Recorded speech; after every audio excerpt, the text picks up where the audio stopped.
Pedo AI developer Shung Andrew. Once upon a time in a village in Myanmar, there lived 5 children, all second graders at the same school. Their names were Pet Oo, Lay Tha, Oo, Win, Mong, Fo, To, and Tar Tay. They were neighbors and loved each other like real brothers. Every morning they would walk to school together. After school, they would play together until it was almost time to go home. Whenever they had snacks, they would share them with each other. One day it was raining heavily. Pedo Lay and his friends were coming back from school. They had their umbrellas and raincoats on. Photo suddenly shouted, "Hey, when we get home, let's play football in the rain." "Good idea," Oo exclaimed. "We can use Pedo Lay's new football that his uncle bought him when he passed his exams." But Pedo Lay said glumly, "My dad has taken the ball." He said, "I'm not allowed to play with it."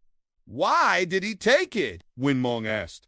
"Can't you just ask for it back?" "The other day," Pedo Lay explained, "my dad asked me, 'Why does it rain?' I couldn't tell him. So he said, 'Didn't they teach you that in your class? You must not have been paying attention. I'll give you the ball back only when you can explain why it rains.' And he kept it." Then Winmong scoffed. "You couldn't answer something that simple. Why didn't you just tell him the rain? God makes it rain." Tartay interjected. "Oh, come on.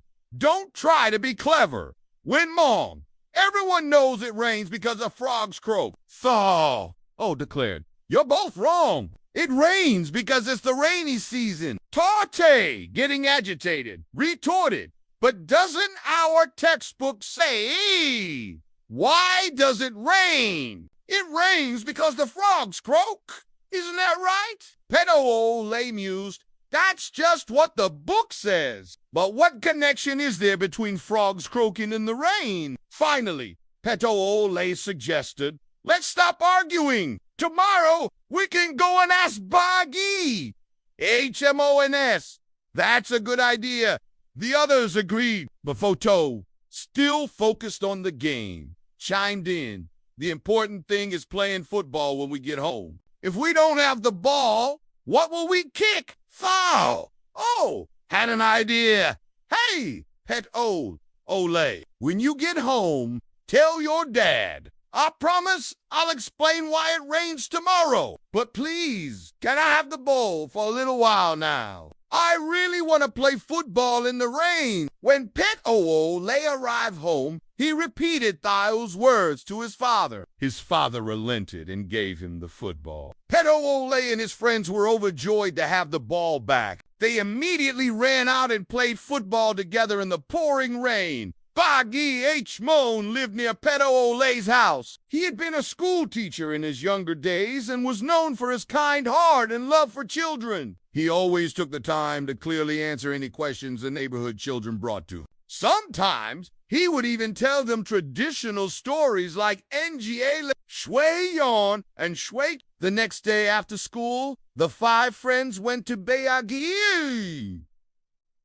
Upon seeing him win, Mong immediately asked, "Gi, isn't it true that it rains because the rain god makes it happen?" Tartay quickly added, "No, Gi, it rains because the frogs croak, right?" Bagi Hmone chuckled warmly. "You're both mistaken. My boys," he began, "let me explain it to you.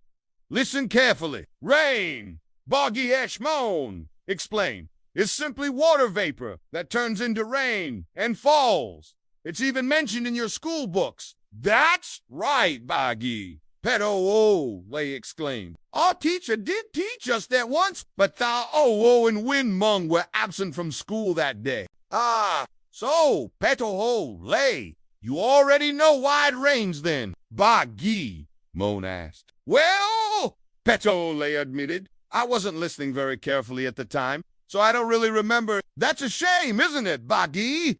HMOE said gently. "From now on, you must all make sure to listen carefully when your teacher is explaining things." "Yes, Bagi, we will," they promised. Tartay then asked, Boggy, what does this water vapor look like? Well, Boggy, Half-Moon replied. Have you all seen a kettle boiling water? Yes, Boggy, we have. Then you must have noticed something like white smoke puffing out from the kettle's spout, right? Yes, we've seen that. That, he explained, is water vapor. When water becomes very hot, it turns into water vapor. Water vapor is actually made of tiny, tiny droplets of water. These droplets are so small and light that they float in the air. In fact, there's water vapor in the air all around us. But it's usually invisible because the droplets are too small. Now try this. Take a glass, wipe it completely dry with a cloth, and then put some ice inside it. Wait a few moments. You'll soon see tiny droplets of water appearing on the outside of the glass. Those water droplets come from the water vapor in the air around us. When the invisible water vapor in the air touches the cold glass, it cools down, and the tiny vapor droplets clump together to form the larger water drops that you can see. Boggy, HBO continued. And just before it rains, you all see dark clouds up in the sky. Don't you?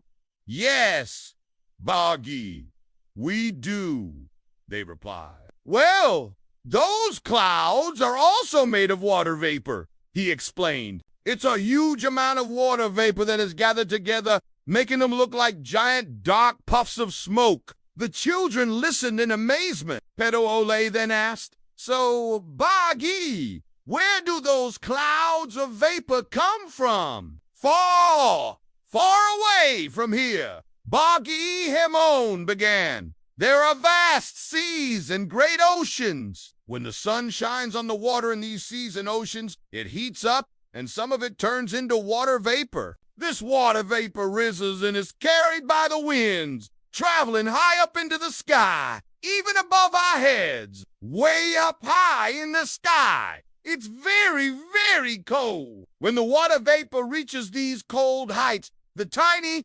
invisible droplets start to cling together, forming larger water droplets. As these droplets get bigger, they become heavy. And when they become too heavy to stay up in the air, they fall down to the earth.